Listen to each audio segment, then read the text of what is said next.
இன்றைக்கி அமாவாசை. எங்கள் அம்மாவுக்கு அப்பாவுக்கு திதி கொடுத்துருக்கோம். இன்றைக்கி அம்மா ஃபோட்டோ வச்சு சாமி கும்பிட்ருக்கோம். இன்றைக்கி எங்கள் அம்மாவுக்காக அம்மாவுக்கு நினச்சி அம்மாவுக்கு ஒரு பாட்டு டெடிகேட் பண்ணுறேன். ஆசைப்பட்ட எல்லாத்தையும் காசு இருந்தா வாங்கலாம், அம்மாவை வாங்க முடியுமா?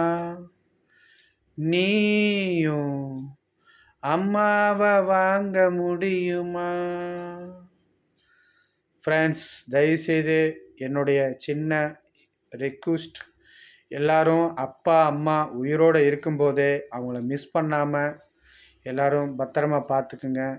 அவங்கள மிஸ் பண்ணதுக்கப்புறம் உட்காந்து மிஸ் பண்ணாதீங்க தயவுசெய்து. இது என்னுடைய சின்ன வேண்டுகோள். நன்றி, வணக்கம். நான் உங்கள் வைகை ராஜா.